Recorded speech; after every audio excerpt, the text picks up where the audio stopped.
Get out of my chair, now! Autumn Green froze. I said get up! Pamela Whitfield tossed a towel over the headrest, like she was covering something contaminated. You think I'm touching that nappy, greasy mess? Not in my salon. I have an appointment. I don't care. Pamela leaned closer. This hair is too much work. Disgusting. We have standards here. I just want my hair done for graduation. Then find a hood salon that does your kind. She pointed at the door. Out before you stink up the place. Autumn didn't move. She didn't argue. She didn't cry. She just lowered her eyes to her phone and sent one message. 15 minutes later, a woman would walk through that door, and every person in this salon would wish they had been kinder. 3 hours earlier, Autumn Green had stood in front of her bathroom mirror, running her fingers through her natural curls. Graduation was tomorrow. 4 years of honors classes, 2 scholarship offers, and 1 dress her grandmother had sewn by hand. Everything was ready, except her hair. She had booked the appointment at Lux & Lace 2 weeks ago. The salon sat on the corner of Madison and 5th in downtown Charlotte. Floor-to-ceiling windows, marble countertops, Italian lighting. It was the kind of place where women sipped champagne while getting blowouts. The kind of place that charged $200 for a trim. Autumn had been saved for 3 months. She walked in at exactly 2:15. The reception area smelled like lavender and vanilla. Soft jazz played from hidden speakers. 4 stylists worked their stations. Every client in every chair was white. The receptionist, a young blonde woman with eyelash extensions and a tight smile, looked up from her screen. "Can I help you?" "I have a 2:30 appointment. Autumn Green?" The receptionist scrolled. Her smile flickered. "1 moment, please." She stood and disappeared behind a frosted glass partition. Autumn waited. She noticed a woman in the nearest chair glance at her, then whisper something to her stylist. The stylist looked over, then looked away. 30 seconds passed. A minute. Then the partition door swung open, and Pamela Whitfield walked out. Pamela was 53, platinum blonde, and had managed this Lux & Lace location for 6 years. She wore a white silk blouse and heels that clicked against the tile like a metronome. She didn't smile. She didn't greet. She simply looked at Autumn's hair, and her lip curled. "You're the 2:30? "Yes, ma'am."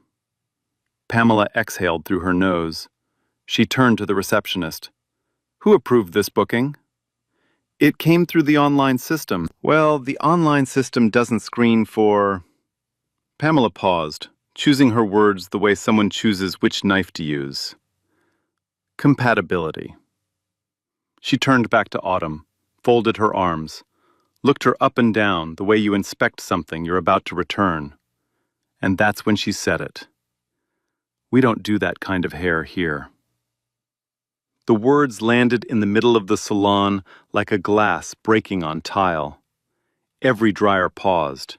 Every conversation stopped. Autumn blinked. "I'm sorry? You heard me." Pamela didn't lower her voice. She didn't need to. She wanted every person in this room to hear. "That hair is too much work. We're not equipped for it. And honestly, I wouldn't let any of my girls waste 2 hours detangling whatever that is." "It's natural hair," Autumn said. "I sent photos when I booked." "I don't care what you sent." Pamela cut her off with a wave. "The answer is no. We don't service hair like yours. Period." Autumn stood still. Her pulse hammered in her throat, but her voice stayed level. "Can I speak with someone else? Maybe one of the stylists?" "My stylists work for me," and I said no. Pamela turned to the receptionist. "Cancel whatever's in the system under her name. And next time, screen the bookings. We can't have people just walking in expecting miracles." The receptionist nodded quickly, eyes down, fingers already clicking. Autumn didn't move. She couldn't. Her feet felt nailed to the marble floor. She had rehearsed this day in her head, the appointment, the style she wanted, the way she'd walk into graduation feeling beautiful. She hadn't rehearsed this. A woman in the third chair, mid-40s, caramel highlights, silk scarf around her neck, leaned toward her stylist and whispered something. The stylist pressed her lips together to keep from laughing. Pamela noticed, and it fueled her. "You know what the problem is?" Pamela said, louder now, addressing the room like a professor giving a lecture.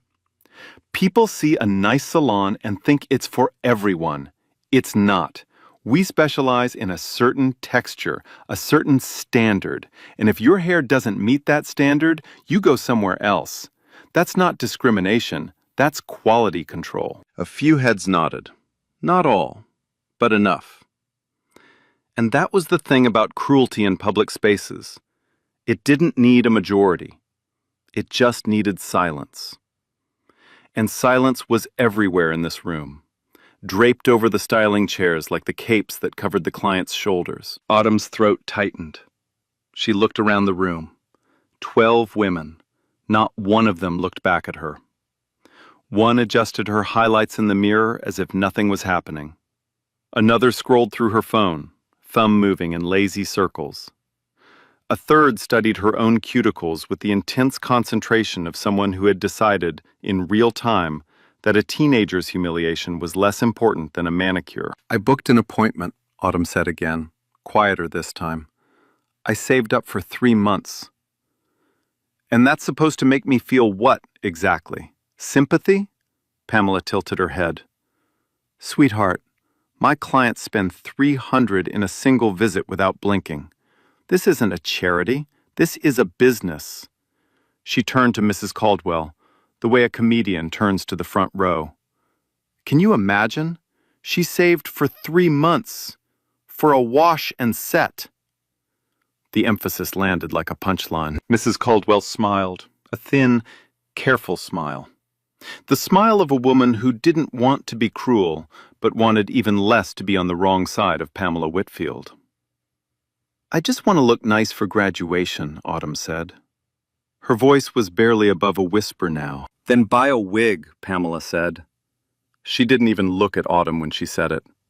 She was straightening products on the shelf behind the counter, rearranging bottles of argan oil and keratin spray, with the casual efficiency of someone who had already moved on. Autumn had become irrelevant to her, a problem that had been solved, a mess that was being cleaned up. A stylist at Station 2, a woman in her 30s with red nails and a French twist, leaned toward her client and murmured, "This is so uncomfortable." But she didn't mean uncomfortable for Autumn. She meant uncomfortable for herself. The inconvenience of having to witness something ugly in a place that was supposed to be beautiful. "Frankly, I don't know what you expected." Pamela finally turned back. "Look around you. Does this look like the kind of place that handles—" She gestured at Autumn's hair with 2 fingers, the way someone points at a stain. "That?" The woman with the silk scarf laughed out loud this time. She didn't even try to hide it. 2 other clients exchanged glances. The kind of glance that says, "I can't believe this is happening." But neither of them moved, neither of them spoke. Neither of them did the thing that their glance implied they wanted to do. Autumn felt the heat crawl up her neck. Not anger, not yet. Shame. The kind of shame that starts in your stomach and spreads to your fingertips. The kind that makes you want to shrink until you disappear. She thought of her grandmother, who had stayed up until midnight finishing the hem on her graduation dress. She thought of the YouTube tutorial she'd bookmarked. Elegant updos for natural curls, and how she'd practiced in the mirror, holding bobby pins between her teeth, imagining how she'd look walking across that stage. She turned toward the door. She was going to leave. Every instinct told her to leave. But then Pamela said something else. "Hold on." Pamela snapped her fingers at a junior stylist, A young woman named Holly Barrett, 24, dark brown hair tied back in a low bun. Holly had been watching the entire exchange from Station 6. Her hands had stopped moving. Her client's hair hung half-curled. "Holly, Station 3, the chair she was sitting in." Holly looked at the chair, then at Pamela. "What about it?" "Spray it down." Pamela reached under the counter and pulled out a can of disinfectant. She held it out to Holly like a weapon. "I don't know what products she uses, what oils, what grease. Spray the chair, wipe the armrests, and put a fresh cape on it. I have a real client coming in at 3. The room went quiet in a different way now. Not the quiet of surprise. The quiet of people deciding whether to look or look away. Holly didn't take the can. "Pamela, she barely sat down. Did I ask for your opinion?"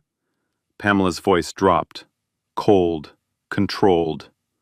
"Spray the chair, or I'll find someone who will. And then I'll find someone to replace you." Holly took the can. Her jaw was tight. Her eyes were wet. She walked to Station 3 and sprayed the chair once, quickly, lightly, like she was apologizing to it. Pamela watched, then turned back to Autumn, who was still standing near the reception desk, her graduation dress hanging in a garment bag over her arm. "You're still here?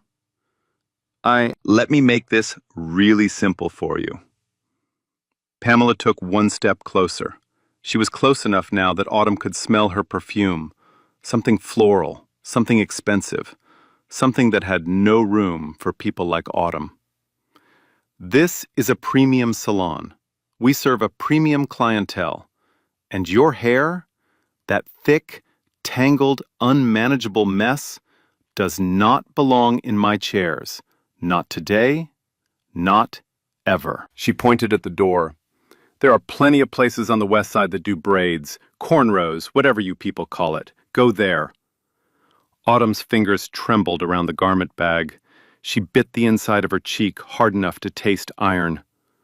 A woman in the waiting area, Mrs. Caldwell, regular client, double process blonde every 6 weeks, set down her magazine and sighed. "Pamela's right, honey. Some places are just not for everyone. No offense." No offense. The 2 words that always come right after the offense. Another client pulled out her phone and angled it toward Autumn. Recording. Not to help, to capture. Content. A moment of someone else's humiliation, framed in portrait mode. Autumn looked at Holly. Holly was standing at Station 3, the disinfectant can still in her hand, tears running silently down her cheeks. She mouthed 2 words. "I'm sorry." But sorry doesn't open doors that power has closed. Pamela reached for the desk phone. "I'm going to call Derek, building security. If you don't leave in the next 30 seconds, he'll escort you out. And trust me, that's not the kind of scene you want on your graduation weekend." Autumn took a breath. It was shallow, ragged. The breath of someone holding herself together with nothing but willpower. "I'll wait," she said. Pamela blinked. "Excuse me?" "I said I'll wait." "Wait for what?" Pamela laughed, a short, sharp, performative laugh. "Nobody here is going to touch your hair. I already told you, you don't belong here."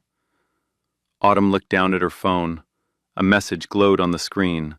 2 words back. "On my way."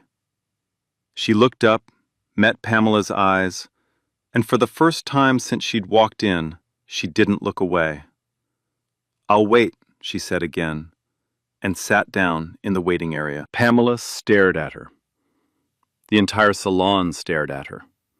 The woman with the phone kept recording. And somewhere across Charlotte, a black Mercedes pulled out of a parking garage and turned onto 5th Street. Pamela called Derek back to the desk. "She sat back down," Pamela said, her voice clipped. "I told her to leave. She sat back down. Derek looked through the glass partition at Autumn, who was sitting in the waiting area with her hands folded in her lap and her garment bag draped over the chair beside her. She looked like someone waiting for a doctor's appointment. Quiet, patient, still. "She's not causing any trouble," Derek said. "She's trespassing." "Pamela, she's a kid. She's 18. That makes her an adult. And an adult who's been asked to leave and refuses is trespassing." Pamela leaned forward. "Call your supervisor if you need to, but she's out of here in the next 5 minutes, or I'm filing a formal complaint with building management. Your name goes on it." Derek exhaled. He rubbed the back of his neck. 11 years in this building, and this was the first time he'd been asked to physically remove someone who was doing nothing wrong. But Pamela had connections. She sat on the building's tenant board. She'd gotten the last security guard transferred to night shifts for disagreeing with her about parking enforcement. He walked back to the waiting area. "Miss, I need you to come with me." "I'm waiting for my mom," Autumn said. "She'll be here soon." "I understand, but the salon manager has asked—" "I know what she asked." Autumn looked up at him. Her eyes were steady, red-rimmed, but steady. "I'm not making noise. I'm not touching anything. I'm just sitting here." Derek crouched down. He spoke low, almost gentle. "Look, I don't agree with what happened in there. I want you to know that. But I have a job, and she's putting my name on paperwork. I have 2 kids. I can't lose this." Autumn looked at him for a long moment. Then she nodded. "I understand." She started to stand, but across the salon, something else was happening. A mother, mid-30s, brunette, seated in the waiting area with her daughter, no older than 7, was packing up her things. The little girl tugged on her sleeve. "Mommy, why is that lady being mean to her?" "Shh, don't stare." "But she didn't do anything wrong." "I said don't stare, Lily." The mother pulled her daughter toward the exit, walking past Autumn without eye contact, without a word, without a backward glance. The little girl looked over her shoulder at Autumn until the door closed behind them. And that was it. That was the moment the room made its choice.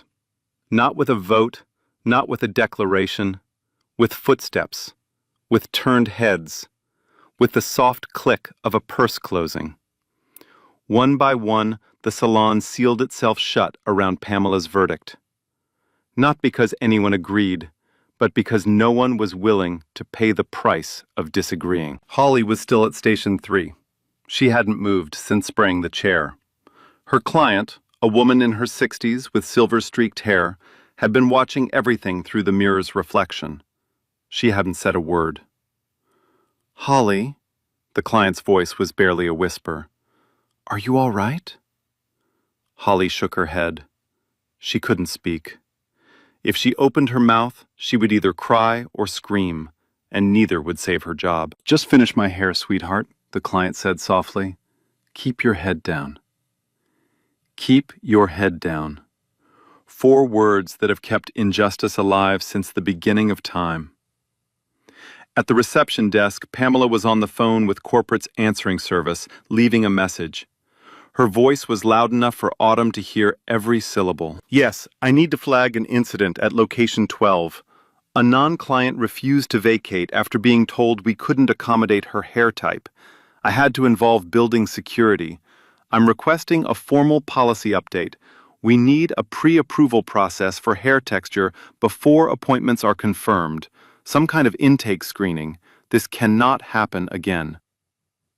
She hung up and looked at Autumn with the expression of someone who had just reported a stray animal to the city. "See," Pamela said to the receptionist, "that's how you handle it. Paper trail, documentation, protection." The receptionist nodded without looking up. Her fingers hovered over the keyboard. She hadn't typed a thing. Autumn sat back down. Derek hadn't forced her. He was standing near the door now, arms crossed, staring at the floor tiles. He'd chosen his children over his conscience, and the weight of it sat on his shoulders like a coat he couldn't take off. Pamela, satisfied, walked the floor of her salon like a general after a successful campaign. She stopped at Station 2 and complimented a client's color. She adjusted a product display. She checked her reflection in the mirror at Station 5 and smoothed a strand of platinum hair behind her ear. She had already filed the incident away, not as a moral failing, but as an operational disruption, a bug in the system, a booking error that would be patched with a new screening process. She paused at Holly's station and looked at the silver-haired client's half-finished blowout. "Looking gorgeous, Mrs. Ellis. Holly, make sure you use the volumizing spray, the one I ordered from Milan." Her voice was warm, professional, the same voice that had called Autumn's hair disgusting 4 minutes ago.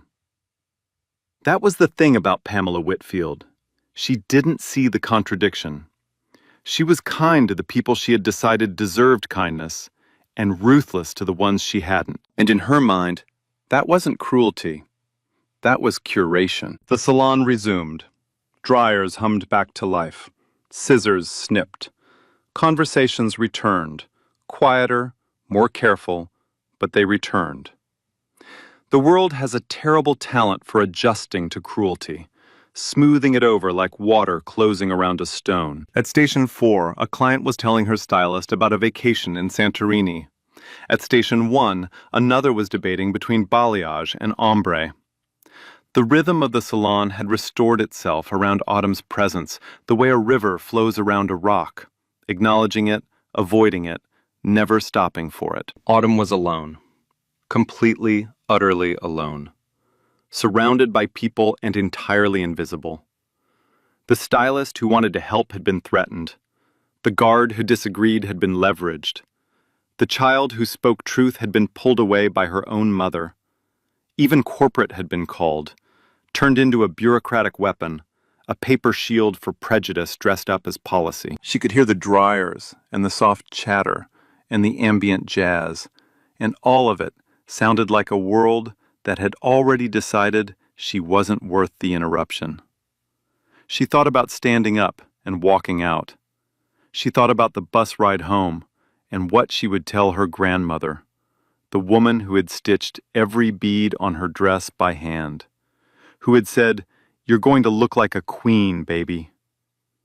She thought about graduation tomorrow morning, standing in the front row with her hair undone, the one thing she couldn't fix by herself. She sat with her back straight, hands still, breathing slow.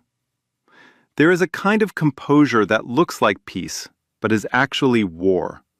A silent, private war between the part of you that wants to break and the part that refuses. Autumn was fighting that war in a salon chair with a garment bag on her lap and a graduation dress inside that she might never wear with the pride she'd imagined. She looked at her phone. The message she'd sent 20 minutes ago now had a reply. 3 words. Parking. Coming up. Autumn slid the phone back into her pocket. She didn't smile. She didn't react. She simply sat, back straight, eyes forward, like a person who has decided that the next person to walk through that door will rewrite every sentence this room has spoken. 30 seconds later, the glass door swung open. A woman stepped inside. Mid-40s, dark skin, natural hair cropped short and elegant. She wore a plain black blazer over a white tee, no jewelry except a thin gold watch. No entourage, no announcement. She looked like she'd just come from brunch. Unhurried, composed, entirely at ease. She paused just inside the doorway and scanned the room. Not quickly, not casually. The way an owner looks at a property they haven't inspected in a while, noting every crack, every smudge, everything that doesn't belong. Pamela saw her and switched voices instantly. The client voice, the welcome voice, the voice that sounds like money smells. "Welcome to Lux and Lace. Do you have an appointment, or are you a walk-in today? We might have a 3:30 opening." The woman didn't answer. Her eyes moved across the salon in slow, surgical passes. Holly's red eyes, Derek's stiff posture by the door, the disinfectant can still sitting on the counter at Station 3, the garment bag clutched in Autumn's hands, the phone half hidden in a client's purse, the one that had been recording. She took all of it in, every detail, every silence, every crack in the room that no amount of marble and lavender could hide. Then she turned to Pamela. "Tell me about the girl you just tried to throw out." Pamela blinked. The question landed wrong. Not hostile, but not casual either. It had edges. "I'm sorry?" "The girl." The woman nodded toward Autumn. "You tried to remove her. I'd like to know why." Pamela recalibrated. This woman was direct but well-dressed, composed, clearly educated. Pamela decided she was dealing with a concerned passerby, the type who reads too many op-eds and feels responsible for other people's problems. "It was a misunderstanding," Pamela said, softening her tone.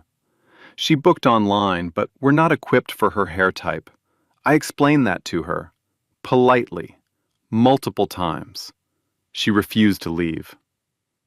"What about her hair type?" Look." Pamela dropped her voice, leaning forward, woman to woman. "I'm not going to sugarcoat it. Her hair is extremely coarse, thick, dense. It would take 2 hours minimum just to detangle, and we'd burn through product. My stylists aren't trained for that texture. It's not discrimination, it's logistics." "Logistics," the woman repeated. "Exactly. You wouldn't take a diesel truck to a Tesla dealership and demand a tune-up. Same principle." The woman's expression didn't change. Not a flinch, not a flicker. She let the analogy hang in the air, where it rotted in real time. "You compared a young woman's hair to a diesel truck," she said evenly. "That's not what Pamela caught herself. "I'm saying we're a specialty salon, high-end. Our clients expect a certain experience, and part of that is knowing what we can and can't handle. And you can't handle black hair."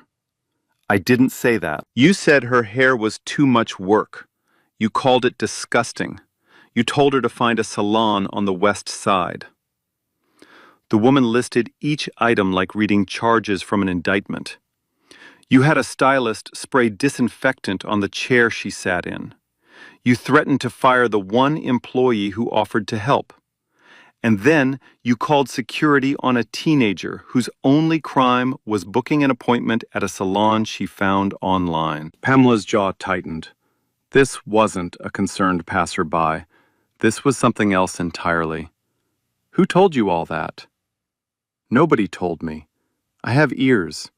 And I've been standing in this room for 4 minutes, listening to you explain yourself, and every explanation has made it worse." The woman turned to Holly. "You, the stylist at Station 3, what's your name?"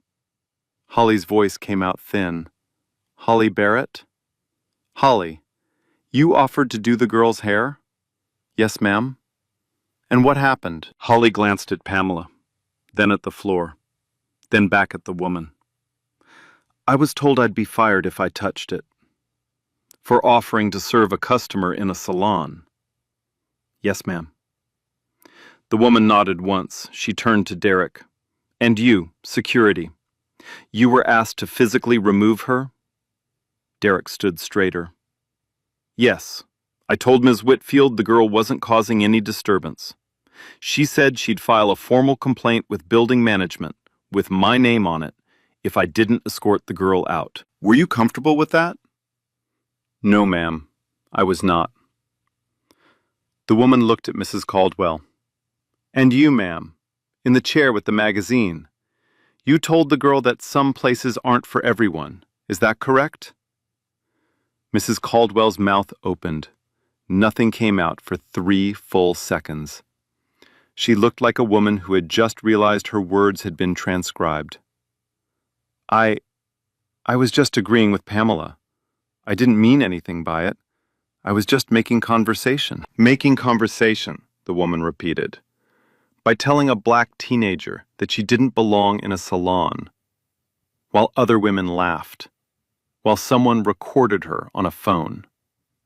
She glanced at the client, whose phone was now buried in her purse. Did anyone here consider that conversation might stay with that girl for the rest of her life? Mrs. Caldwell's eyes glistened. She looked at Autumn for the first time, really looked at her, and something fractured behind her expression. The small, comfortable distance she'd placed between herself and the situation collapsed. She wasn't a bystander anymore. She was a participant, and she knew it. The woman turned back to Pamela. The circuit was complete. She had questioned every person. She had documented every silence, every failure, every small act of cruelty that this room had mistaken for normalcy. And she had done it with the calm, methodical precision of someone who had been preparing for this kind of moment her entire career. The moment when the company she built betrayed the reason she built it. "I don't know who you are," Pamela said, and now her voice had an edge, sharp, defensive, the sound of control slipping through fingers that grip harder the more it slips. "But I've managed this salon for 6 years. I turned this location from a failing franchise into the highest-grossing branch in the Southeast. My retention rate is 92%. Charlotte Magazine featured me twice, and I will not stand here and be cross-examined by a stranger who walked in off the street." She straightened her blouse, lifted her chin. "This is my salon, my rules, my standards. If you have a problem, there's a suggestion box on the corporate website." The room went silent. The woman let the silence hold. She didn't rush to fill it. She stood in the center of the salon, the exact spot where Autumn had stood when she was told she didn't belong, and let every word Pamela had said settle into the walls like smoke into curtains. Then she turned to Autumn. "Come here, sweetheart." Autumn walked forward. She stood next to the woman, and the resemblance struck the room like a photograph developing in real time. The same high cheekbones, the same deep brown eyes, the same way they carried their shoulders, not with arrogance, but with the quiet certainty of people who have earned every inch of ground beneath their feet. Pamela saw it. Something cold moved behind her eyes. "Who are you?" she whispered. The woman reached into her blazer and pulled out a single business card. She held it between 2 fingers, steady, unhurried, the way a judge holds a sentence before reading it aloud. "My name is Denise Green." She let the last name land first, watched Pamela's face register it. Green. The same name she'd told the receptionist to delete from the booking system 30 minutes ago. "I'm the founder and chief executive officer of Lux & Lace. All 34 locations, every chair, every station, every square foot of tile you're standing on right now." Pamela's face drained of color, not slowly, all at once, like a plug had been pulled from behind her eyes. "That's not... I built this company from a single rented chair in a strip mall in Durham 14 years ago," Denise continued. She wasn't raising her voice. The room was so quiet you could hear the hum of the overhead lights. "I built it because I walked into salons my entire life and was told my hair was too difficult, too thick, too much work. I built Lux & Lace so that no woman, no girl, would ever hear those words again." She paused. Her eyes moved to the disinfectant can still sitting on the counter at Station 3. "And today, in my own salon, my own daughter heard every single one of them." The words landed like a gavel striking stone. Mrs. Caldwell's magazine slid from her lap to the floor. She didn't reach for it. The receptionist had stopped breathing. Holly pressed both hands over her mouth, tears streaming freely now. Derek lowered his head, not in shame exactly, but in the quiet, private relief of a man who had just watched the right side walk through the door. Pamela opened her mouth, closed it. opened it again. I didn't know. How was I supposed to know? You never visit the locations. I've never seen your face. Your photo isn't on the website. My photo isn't on the website, Denise said, because I believed the people running my salons didn't need to see my face to do the right thing. She let that settle into the room. I believed that a woman managing one of my locations would understand what this brand was built for, would understand that a girl walking through that door with natural hair isn't a problem to be screened out. She's the entire reason this company exists. Pamela's hand found the edge of the reception desk. She gripped it. Her knuckles went white. Mrs. Green, if you'd just let me explain. You've been explaining for 20 minutes, Denise said. To me, to the room, to your receptionist, to building security, to a corporate voicemail. The only person you haven't explained anything to is my daughter. She looked at Autumn, then back at Pamela. But that's all right. You won't need to, because you are done explaining anything in this salon. The words hit the room like a power outage. Sudden, total, irreversible. Pamela stood in the center of her kingdom, and the crown was already gone. The silence lasted 7 seconds. It felt like 7 hours. Then Pamela did what people do when the ground opens beneath them. She reached for the only rope she knew: denial. Mrs. Green, this is clearly a misunderstanding. If I had known who she was, I would never have... Stop! Denise held up one hand. Not a shout, not even firm, just a single word that carried the weight of a woman who had built an empire by knowing exactly when to speak and when to cut. If you had known who she was, that's your defense? That you would have treated her differently if you'd known she was my daughter? Pamela nodded quickly. Yes, of course, absolutely. So the problem isn't what you did. The problem is that you did it to the wrong person. Pamela's mouth froze mid-word. She heard it. The trap she'd walked into. The admission she'd just made without realizing it. If she'd known, she would have been kind. Which meant her cruelty wasn't a mistake. It was a policy. Applied selectively, based on who had power and who didn't. Denise turned to the room. I want every employee in this salon standing in front of me. Now. 3 stylists, the receptionist and the shampoo assistant, lined up near Station 1. Holly was already standing. 6 women total, all looking at Denise with the wide, unblinking focus of people who suddenly understand that the next 60 seconds will determine their future. I'm going to ask one question, Denise said, and I want an honest answer. Not a safe one, not a corporate one, an honest one. She looked down the line. Did any of you believe that what happened to my daughter today was right? Nobody spoke. Then the shampoo assistant, a young woman barely older than Autumn, name tag reading Tessa, shook her head. No, ma'am. Did any of you try to stop it? Holly raised her hand, barely. I tried. She threatened my job. Anyone else? Silence. Denise nodded. She wasn't angry at them. Not the way she was angry at Pamela. She was something worse. She was disappointed. And disappointment from someone with the power to change your life hits differently than anger. Anger burns and fades. Disappointment lingers. She turned back to Pamela. Pamela Whitfield.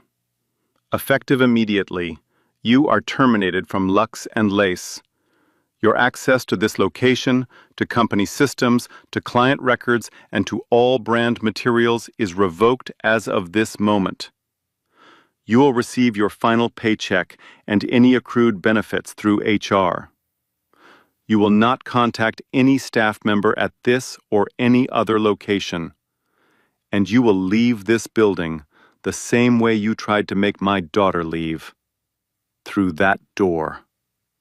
She pointed at the front entrance. Pamela's lips trembled.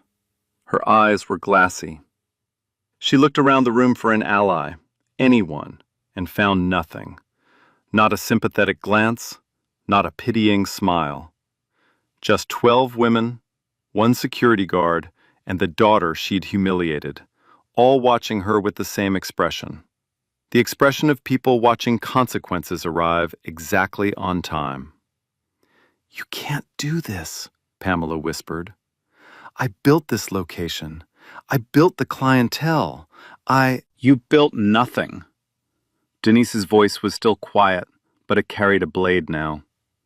"You inherited a brand that a black woman created, and you used it to exclude the very people it was made to serve. You didn't build this salon, Pamela. You hollowed it out." Pamela reached for her purse behind the desk. Her hands were shaking. She pulled it over her shoulder, straightened her blouse one last time, a reflex, a muscle memory from 6 years of being in charge, and walked toward the door. Nobody said goodbye. Nobody looked away either.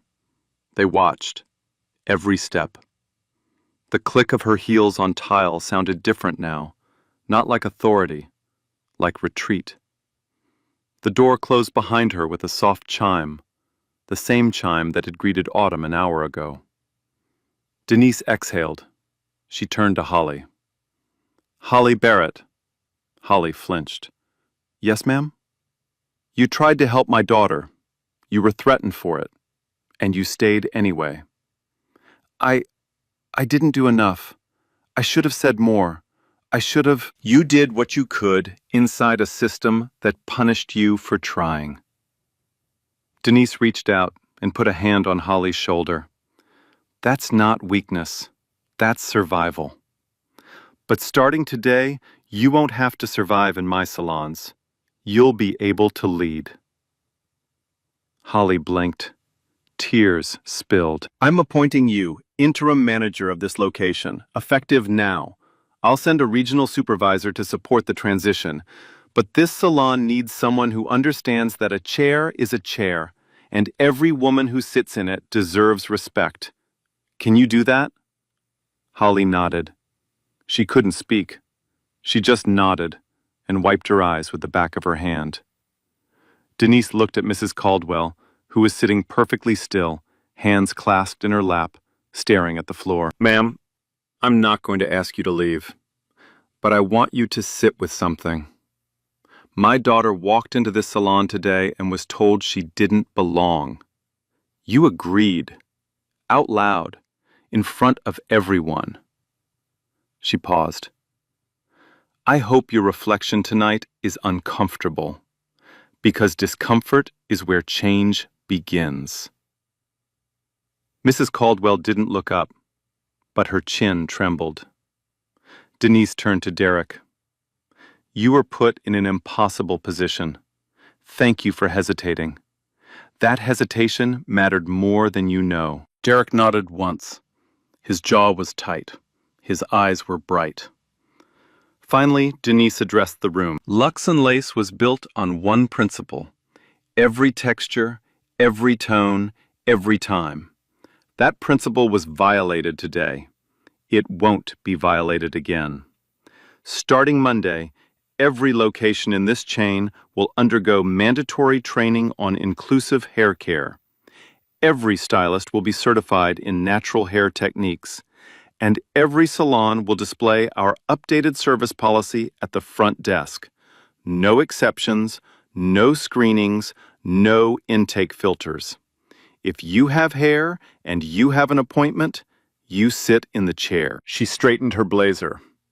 That's not a suggestion. That's the new standard. The room was still. Not the silence of fear, the silence of something being rebuilt from the inside out. Holly Barrett had never done an updo on natural hair before. She said so out loud. "I want to be honest with you," she told Autumn, guiding her to Station 3, the same chair that had been sprayed down an hour ago. "I've watched tutorials, I've practiced on mannequins, but I've never had a real client with your texture sit in my chair, and I don't want to pretend I know more than I do. Autumn looked at her in the mirror. That's the most respectful thing anyone said to me in this salon today. Holly laughed. It came out wet, half relief, half something she'd been holding in for an hour. She picked up a wide-tooth comb and ran it gently through Autumn's curls. "Tell me what you want," Holly said. "Something that looks like me," Autumn said. "Not hiding anything, not straightening anything, just me for graduation." Holly nodded. She sectioned the hair carefully, working with the curl pattern instead of against it. She twisted, she pinned, she asked questions. "Does this pull too tight? Do you want volume here? Is this comfortable?" The kind of questions that sound small, but mean everything when you've spent an hour being told your hair is a problem. Denise sat in the waiting area and watched. She didn't hover, she didn't direct.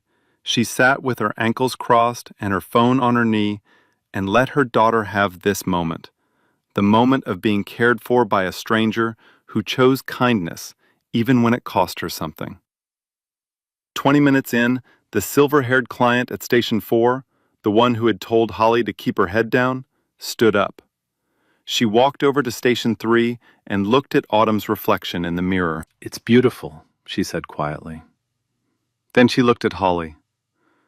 "I'm sorry I told you to stay quiet. I should have spoken up." Holly didn't look up from the twist she was pinning. "You're speaking up now." The woman nodded. She reached into her wallet, pulled out a $50 bill, and set it on the counter next to Holly's tools. "For her appointment," she said. "On me." Autumn started to protest. The woman shook her head. "Please, let me do this one thing right today." Another client stood up. She walked over, set down a 20. Didn't say a word, just placed it there and went back to her chair. Then another, a 10 and a business card, a photographer. "If you need graduation portraits," she said, "call me. No charge." It wasn't redemption, not really. You don't erase cruelty with cash and business cards. But it was something smaller, something quieter. The beginning of a reckoning. The first cracks in a silence that had held the room hostage for an hour. Holly worked slowly. She didn't rush. She asked Autumn about graduation, what she was studying, what she wanted to do next. Autumn told her about the scholarship offers, the business classes, the dream of running something of her own one day. Holly listened while she twisted and pinned, and the conversation filled the space where cruelty had been with something warmer, something human. Two strangers finding each other in the wreckage of an ugly afternoon. At one point, Holly stopped. She held a curl between her fingers and just looked at it, the way it spiraled, the way it held its shape, the way it moved with its own logic and its own rhythm. "Your hair is incredible," Holly said. "I mean it. The density, the pattern. I've never worked with anything like this. It's not too much, it's just more. More than I was trained for. And that's not your fault. That's mine." Autumn didn't say anything. She didn't need to. Some apologies don't come in words. They come in the careful way someone handles the thing that was called worthless. Tessa, the shampoo assistant, brought over a tray of hot tea without being asked. She set it on the counter next to Holly's tools and squeezed Autumn's hand once, quickly, gently, before walking back to her station. It was a small gesture, the kind that costs nothing and means everything. Holly finished at 3:45. She turned Autumn's chair toward the mirror and stepped back. The salon went quiet, one more time. But this silence was different from the one that had come before. This was the silence of people seeing something beautiful and not having the words for it. Autumn looked at herself. Her hair was swept into a soft, sculptural updo. Curls left intentionally loose at the temples, volume at the crown. Two small gold pins catching the light. It wasn't a style that hid her texture. It was a style that celebrated it. Every coil, every curve. Every strand that Pamela Whitfield had called a nappy, greasy, disgusting mess was now part of something undeniably, unmistakably beautiful. Autumn's breath caught. Her hand rose to her mouth. She didn't cry, but her eyes held the specific brightness of someone seeing themselves the way they were meant to be seen. Mrs. Caldwell, still sitting in her chair, looked at Autumn's reflection. She looked for a long time. Then she looked at her own hands in her lap, the hands that had held a magazine while a teenager was being torn apart. And something settled in her expression. Not guilt exactly, something heavier. The beginning of a question she would carry home and sit with in the quiet of her kitchen that night, staring at a cup of coffee that went cold. Denise stood up. She walked to the chair and put her hands on her daughter's shoulders. Their eyes met in the mirror, mother and daughter, reflected together in the same glass that an hour ago had shown Autumn nothing but rejection. "You look like your grandmother," Denise said softly. Autumn smiled. "Is that good?" "That's everything." Outside, the clip that a client had recorded earlier was already making its way across the internet. It had been posted to Twitter with no caption, just 2 minutes and 47 seconds of Pamela Whitfield telling a black teenager that her hair was disgusting, followed by 30 seconds of Denise Green dismantling 6 years of authority in 12 sentences. By evening, it had 400,000 views. By morning, it would have 3 million. The comment section burned, with thousands of women sharing their own salon stories, their own too much work moments, their own doors closed in their faces. A black congresswoman from North Carolina reposted it with 3 words: "This ends now." A major beauty brand reached out to Denise within 24 hours, offering to sponsor an industry-wide training initiative. Holly received over 800 messages from women who said they'd never been asked what they wanted, just told what they couldn't have. The hashtag wrote itself. Hashtag every texture, every time. Autumn Green graduated the next morning. Front row, honors cord. Hair exactly the way Holly styled it. Every curl in place, every pin catching the Carolina sun. Denise sat in the 3rd row and didn't take a single photo. Some moments are too important to see through a screen. Holly still manages location 12. The disinfectant can is gone. In its place at Station 3 sits a small framed sign: every texture, every tone, every time. Pamela Whitfield never managed another salon. Her name became a case study in the company's mandatory training, a lesson in what happens when you mistake authority for ownership. Autumn starts business school in the fall. She wants to build something where no one is ever turned away. What would you have done? Spoken up or looked away? Drop your answer in the comments. Share this with someone who needs it. And if you haven't subscribed, now's the time. Pamela sprayed disinfectant on the chair because a black girl sat in it, called her hair disgusting, called security on her. And that girl's mother owned every single chair in that salon. But that part that really stays with me is not the karma, it's what Denise said. If you had known who she was, you would have been kind, so your cruelty wasn't a mistake, it was a policy. Pamela didn't lose her job because she messed with the wrong person. She lost it because she showed who she really was when she thought nobody powerful was watching. That's the thing about character. It doesn't show up when people are looking. It shows up when they are not. And Holly threatened with her job just for saying I'll do her hair. One moment of courage changed her whole life.